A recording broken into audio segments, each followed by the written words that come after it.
Now, a mold, first of all, it should be amylase treated.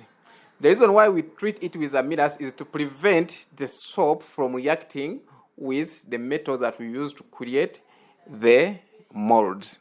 Then, after that, it should not exceed curing the soap that can surpass the weight of 20 kilograms. This is just because when you manufacture soap, most of you are manufacturing soap using the one-step saponification. So if you're manufacturing soap using the one-step saponification, when you mix, you just mix soap with your mixer. At that point, you don't have saponified soap. You still have soap butter with all the chemicals that you have used to make your soap still playing a part into the product. And even at that point, you can't even touch into that soap butter because it's highly corrosive and can burn your skin. So the next step is to pour the soap butter into the amylase-treated saponification loaf mold. Now, this is what will happen if you use a mold that has more than 20 kilograms by weight. The soap will overheat into the mold. Upon overheating into the mold, it will crack at the center of it. And after cracking, then it will desaponify by producing oils that have some unsaponified lye into it.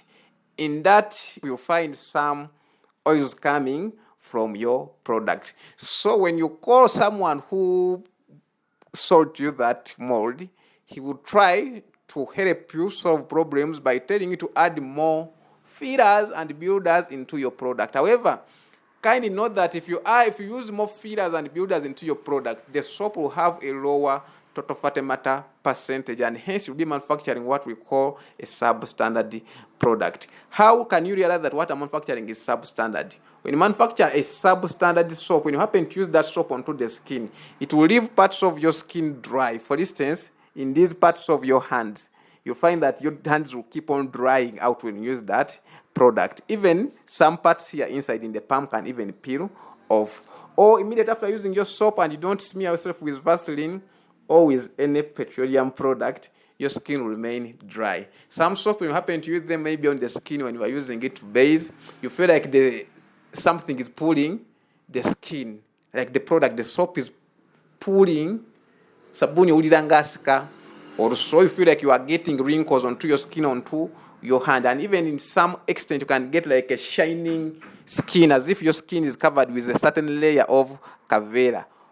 All those are signs that show that the product we're using is totally fake and it is burning you. So within a period of 4 years, 3 years, or even 6 years, expect serious skin issues just because we're using substandard product, and we totally condemn them on market. We totally condemn people who are manufacturing products for the sake of making money without valuing the end user who is going to buy that product and use it on his skin or on his clothes. Use the product to mop somewhere, and after mopping, it leaves the ground's whitish flakes. Clear indication that that soap has higher mineralic fatty acid, so it is giving you excess cleansing, and hence it is dangerous to wherever you are using it and even to you yourself. Never use such products again.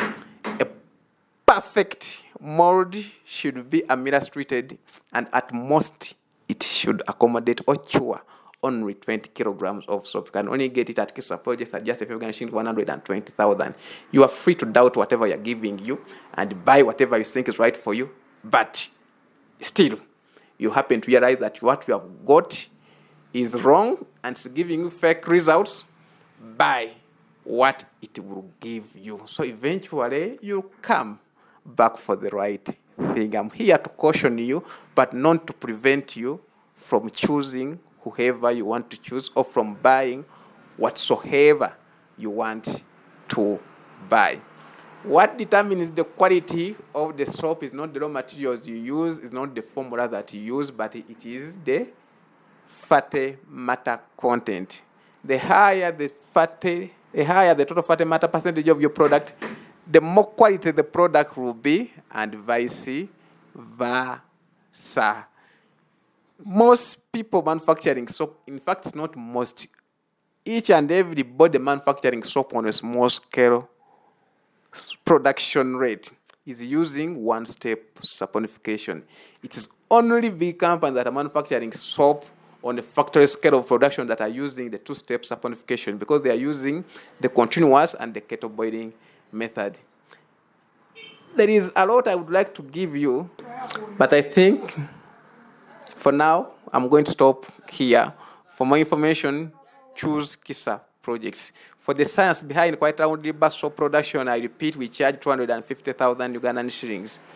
For commercial training on how to manufacture commercial White Round River soap, training alone, that will last for 3 days, we charge 658,000, and we train for 3 days, but that is training alone.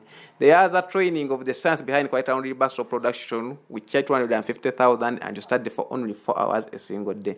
However, for those who want to train and move out with each and every necessity needed for you to start soap production at full throttle, except the cartons, we charge 3 million. You just purchase the capacity production kit and we train you for 3 days, but still we give you a commercial formula and we give you a continuous follow-up and when you succeed into your production.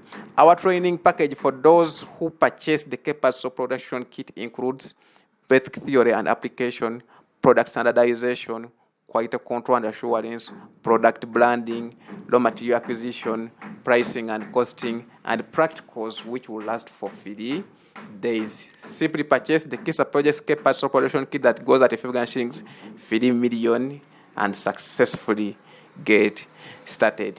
I remain your bonus and Matofia at KISA Projects. Peace and love. I sign out.